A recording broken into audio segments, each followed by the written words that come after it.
Jadi perbualan antara malaikat dengan Allah Subhanahu Wa Taala itu menunjukkan Adam alaihissalam dan makhluk sebelum tu tak ada kaitan. Dia adalah acuan yang berbeza. Dalilnya apa? Dalil ada dalam perkataan tu. Ataj'alu fiha man yufsidu fiha. Yang pertama dia sebut inni ja'ilun fil ardi khalifah. Inni ja'ilun. Saya orang Nahu. Bila dia sebut sesungguhnya aku ini sedang menjadikan. Ja'ilun tu dia guna penggunaan isim fa'il. Isim fa'il maksudnya sekarang. Isim fa'il di situ maksudnya fa'il mudhari', present tense. Okey. Inni ja'ilun fil ardi khalifah. Present tense. Sekarang ini. Itu.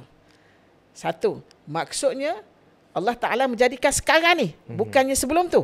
Okey. Lepas tu yang kedua, ayatnya bila Allah Ta'ala sebut itu, malaikat tanya, qalu, waw alif. Jamak, makna malaikah. Ramai malaikat tanya Allah Ta'ala, ataj'alu fiha man yufsidu fiha wa yasfiku dima. Ataj'alu. Malaikat menggunakan hamzah. Kau nak jadikan lagi ke wahai Rabbal Jalil makhluk yang merosakkan bumi ini dan menumpahkan darah? Okey. Keyword dia ataj'alu, penggunaan hamzah. Kenapa malaikat tak guna hal taj'alu? Hal taj'alu dia tak kena. Sebab hal itu untuk madhi. Dia mesti menggunakan perkataan hamzah menunjukkan sekarang kau nak jadikan lagi ke? Dia tak kata adakah kau nak jadikan? Tak. Dia akan kata ataj'alu. Kau nak jadikan lagi ke wahai Rabbal Jalil? Penggunaan hamzah. Jadi bila tahu penggunaan hamzah, maksudnya makhluk yang sedang jadi itu tak ada kaitan dengan makhluk sebelum tu. Dia acuan batch baru lah. Batch baru. Batch baru. Tapi ada batch sebelum tu? Ada, tapi tidak terlalu sempurna. Tapi masa kejadian Nabi Adam tu masih ada ke? Ada. Masih ada juga? Tengah bergaduh. Seolah-olah tempat yang Allah sedang jadikan itu satu tempat yang lain. Kat luar tu sedang bergaduh tu.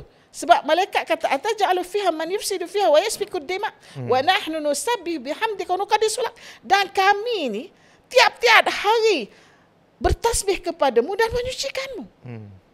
Qala, Allah Ta'ala jawab, inni a'lamu ma la ta'lam. Aku lebih tahu daripada apa yang kamu tak tahu. Nampak tak? Maksudnya di sini ada orang ada makhluk lain duk bergaduh. Jadi aku ni malah layanlah makhluk lain tu. Aku nak jadikan yang baru ni. Ni sekarang ni aku tengah buat. Itu. Jadi sebenarnya inilah missing link yang ada dalam antropologi. Dia tak tahu macam mana daripada missing. This is a missing link. Linguistik dapat Arab linguistik yang dapat membongkar benda ni. Ya. Daripada antropologi dia tak tahu macam mana boleh berpindah kepada Homo sapien. Faham.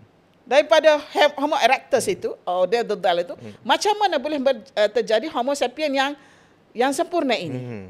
Ada makhluk sebelum itu, tetapi tidak sempurna. Tidak sempurna dari sudut mana? Tidak sempurna dari sudut fizikalnya. Kasar. Dia punya skal dia besar, skal keras. Skal keras dan besar, tetapi brainnya kecil. Homo sapien Adam insan ini, skal dia kurang keras, tak seperti yang sebelum itu. Brain dia besar. Skal dia kecil, tapi brain dia besar. Tengok. Penuh lah. Penuh. Fi ahsani taqwim. Kan ada dalam surah tu, kejadian kamu ini wahai manusia, wahai Adam, anak Adam, fi ahsani taqwim. Apa maksudnya? The best creation. Aku jadikan manusia ini the best creation. Stream. Nampak tak? Sebab, apa maksud the best creation? Bukan sahaja dari sudut fizikal, tetapi dari sudut akal, intelektual. Makhluk sebelum itu tidak boleh berbahasa dengan sempurna. Language itu asas untuk tamadun. Jadi apa kalau dalam Islam tu apa makhluk yang sebelum Nabi Adam tu? Kalau dalam Islam disebut oleh tafsir Ibn Katsir. Ibn Katsir sebut Al-Hin, dia ada nama-nama dia. Dia ada nama-nama dia. Tetapi makhluk-makhluk itu tidak disebut dalam kajian sains moden. Sains moden menyebutnya sebagai Homo erectus, Neanderthal, Denisovan, Kerinci, Peking, Jawa, dia sebut macam tu kan. Jadi dia melihat ataupun Florence, kalau jumpa kat Florence dia kata human Florence. Jumpa dekat nama-nama tempat. Dia sebut Trenel kerana jumpa dekat Jawa. Lebih kurang gitu. Jadi penamaan ini berlainan dengan penamaan yang diberikan oleh dalam kitab tafsir. Al-Jin, Al-Hin, Al-Tin, semua-semua tu kan. Jadi sebenarnya penamaan ini hanyalah satu istilah. Istilah, semua ini bermain dengan istilah. Macam Sundaland, Malaland, semua istilah. Siapa yang menamakan Austronesia? Sebelum tu Polinesia. Polinesia tu betul-betul Malay. Kenapa dia tak kekalkan Polinesia? Dia kata tak, marilah yang sebelum ini pula.